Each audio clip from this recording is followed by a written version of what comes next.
Hey everyone, welcome back to my channel. Today I have for you 3 DIYs you can put in your dorm room or in your room. They're really inexpensive and easy to do, so keep on watching if you want to learn how. Okay, the first thing I'm going to show you is this Hexagon grid board where you can hang photos, hats, accessories, anything that you'd want. The materials you will need are a ruler, skewers, garden pruner, scissors, paintbrush, paint of choice, embroidery floss, and a hot glue gun. You will need 12 skewer sticks, and then go ahead and visualize how you want your hexagon to look like. Then determine how long you want them to be, and then cut off the edge which has the pointy part. Now paint the skewers the color of your choice, and I'm using this copper color, and I'll list all the paint that I used in this video in the down bar below. Now remake the hexagon shape that you made earlier, and then you're going to trace one of the corners. This will be your guideline when you start gluing all the sticks together. Now after you made the guideline, go ahead and line up the sticks on that line and glue them together by leaving some excess on the side. At the end you can cut this excess, or you could just leave it as I did. I think it looks pretty cool. It gives it a kind of rustic look. After gluing the frame together, you're going to use the embroidery floss to tie on each corner to make it stronger. All I did was double knot the embroidery floss on the corners, and then wrapped around each corner, and then double knotted it again, and then wrapped around the other corner with the other length, and then tie it once more, and then cut the excess. So after you're done tying everything, go ahead and get the other skewers, and now we're going to make the grid. So what I did was line up each of the skewers next to each other. I then glued those together. While I let those skewers dry, I went ahead and painted the embroidery floss. Now you don't have to do this, you can just choose your own embroidery floss color to go along with your paint, but I wanted everything to look the same. Now after the paint is dry and the glue is dry, go ahead and get those sticks, and now we're going to glue it on top of the previous knots we made on each corner. I made sure to balance each of the posts I put by putting some on the top of the frame and then the others on the bottom, and then one in between the two. And lastly, you're going to tie once more each of the skewers on each corner and also on the middle to make everything sturdy and together. Then paint it and you're done. This is such a cute and easy way to hang your photos and accessories. What I did was use clothespins from the dollar store, and I just painted them different colors. And I also used these hooks which I got from Daiso. You can hang your grid board using 2 hooks to make it like a hexagon, or you can hang it on one of the corners.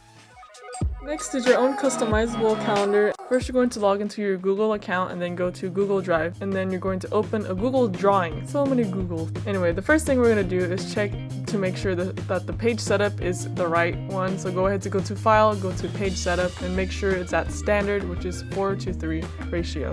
Now we're going to find the background that you want to use for your calendar. So all I did was went to Google and I searched cacti wallpaper, and I ended up clicking on the Tumblr wallpaper because Tumblr's always cute. So here's the one I chose. Sure, you open it up to view the full size to make sure it isn't blurry. Go ahead and copy the image's link, and to insert the image you go to Insert, click Image.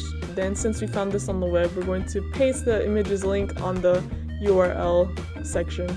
After inserting the photo, make sure you make it as big as possible without distorting it, and then copy and paste it so that it covers the whole background. Now we're going to add a shape which will act as the calendar. Go ahead and go to the top of your toolbox and click on the arrow next to the 2 shapes of a circle and a square, and we're going to add a square. Make the square as big as you want your calendar to be, and then you can change the fill color by going back to the toolbox and clicking the little can that's spilling over, and also you could change the outline of it by clicking the pencil next to that pail. So now we're going to add a text box for the calendar. So go to your toolbox and click on the square with the T in it. So make the text box big, and then try to center it at the center of the page, and you'll know if it's centered if you see the red line appear. Whenever a red line appears in Google Drive, that means you're aligning it to either the center or to some of the other items on the page. So you can choose whatever font you want to use for your title. And there's plenty of fonts here in Google Drive. You can just go all the way to the bottom and see more fonts, and there's plenty. I think the cute ones are all under handwritten, but just choose whatever you want.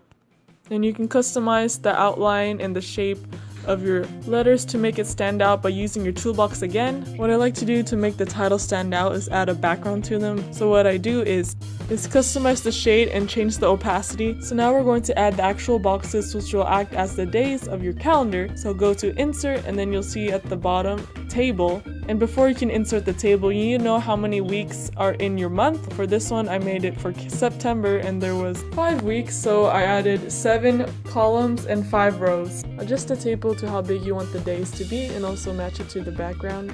After that, we're going to be adding text boxes for the titles of each of the days. And I just copy and pasted each one and then aligned them by using the help of those red lines that I mentioned earlier. So now we're going to number each day that is in the month, and I did this quickly by using the tab button on your keyboard. And then I didn't change the font until the very end by highlighting all of the days on the table and then changing it to the font that I want. And that's pretty much it. It's just a quick, simple DIY to make your own calendar in your house. And I was inspired by the 99-cent store calendars that I saw, and also this one calendar I saw in Target with palm leaves, and I recreated it for the month of October. But yeah, it's just quick and easy to do. And then if you don't have a printer at home, you could always print at your school, save yourself some ink.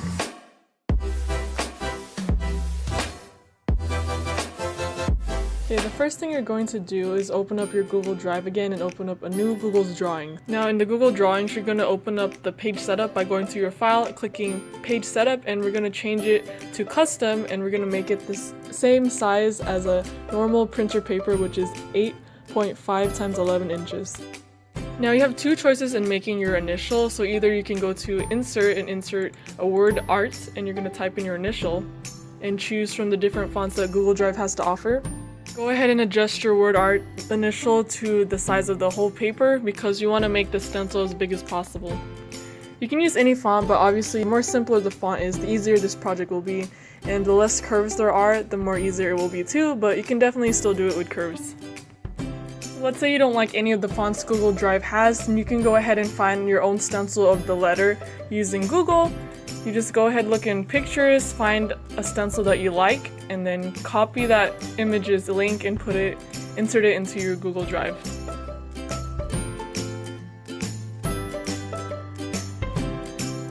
Once you find a stencil that you like, go ahead and crop out all the white parts of the picture so that you can just have the letter and make it as big as the paper.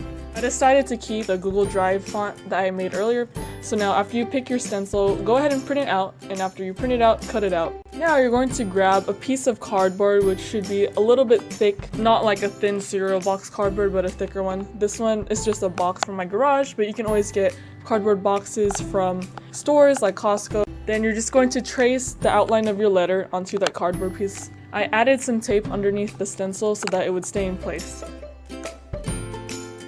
After you trace it out with some marker, then go ahead and cut it out using an X-Acto knife. And be careful because you don't want to cut yourself, obviously.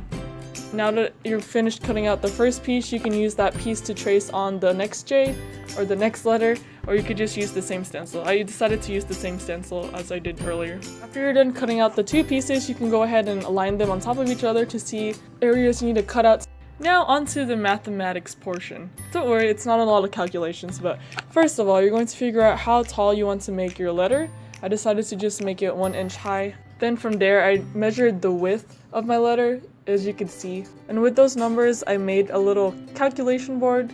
I pretty much put the width in the middle, then I added the 1 inch on both sides of that, and then I added another inch just to give it that height. And you'll see in a minute how this will work out. But what I didn't realize earlier is that you want to make the width less than the width of the actual letter, if that makes sense. So after you figure that out, go ahead and add up all the numbers together, and for me, it added up to be 6 1/4 inches. That was using the regular width of my letter, but since I wanted to make it less than the width, I took away the 1/4 and I just made it 6 inches.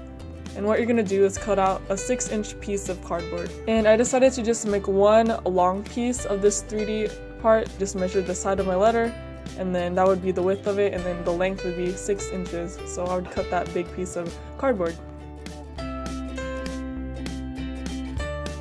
So after cutting that piece of cardboard, you're going to draw lines of where all those measurements lie. So draw a line after 1 inch, draw another line after 1 inch, and then draw another line after the width of your letter, another line after 1 inch, and another line after 1 inch.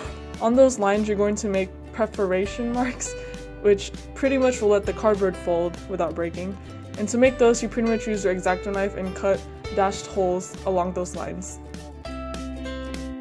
Since my letter J is curved, I can't use the same method to make it 3D as I did earlier, so what I'm going to use is some toilet roll cardboard, and this is actually from wrapping paper. It's just the circular cardboard you'd find underneath, and I pretty much just measured the height of the previous 3D things I made and then cut it out.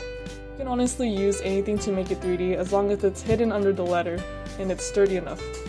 So now you're going to glue all those 3D things on top of the letter, and then glue the letter on top of those. So now to cover the sides of your letter, you're going to use a thinner cardboard. So for me, I used in this one cereal boxes, but for the first letter I made, I actually used some leftover boxes from popcorn boxes, the Levi's jean tag, and some cardboard from the socks that kept the socks in place, if that makes sense. But yeah, anything works as long as it's a thin cardboard. And you're just gonna trace the sides of your letter onto that cardboard, cut it out, and then glue it on. So if some of the cardboard is hanging over the edges, that's totally fine. Just use your scissors or your X-Acto knife to cut it and shave it down. And then you're done. So now you can get to the fun part, which is painting it. So for paint, since I had two, I decided to use one as a slim geometric kind of design and the other one as a marble thing, which I kind of got inspiration from Pinterest, but you can paint it however you want. So I'll be showing you how I made both. Okay, when you start painting, you're going to want to cover the cardboard with a base, so I used the white base. At first I didn't realize that you needed to do that, but I found out later that the metallic doesn't cover all the cardboard, so you're going to want to use a base first and then color that over. So for the geometric, minimalistic look I pretty much just used painter's tape and went over the area where I wanted to separate the two colors, and then I colored the top, the rose gold color, and that's pretty much it. It's very simple. Now for the marble one, this took quite a bit of work. I used a sponge, which I just cut a piece off from this huge sponge, which was used to wash the car. Then I used a feather to do all the little marbling effects, and I just mixed the colors and everything, and I pretty much got inspiration from Pinterest. You pretty much just use your creativity, nothing has to be perfect, and just mix colors and stuff like that. So I don't really know how to explain it much. You can just watch and see what I did, and hopefully it'll be helpful. Now that you're done painting, we're gonna have to find a way to hang this thing up. So what I did was cut out two areas on my letter so that hooks could attach in them, and the hooks I'm using are command strip knockoffs. They're from the dollar store. I eyeballed where I wanted them to go, and then I drew a line and then cut out a little box so that the hooks could fit through. And that's pretty much it. There you have your little letter arts, and this is really cute. I think it'll look great in your room or at your dorm, and you can even make it your monogram by making all the letters of your first, middle, and last name, and it just looks great. And it was cheap and inexpensive.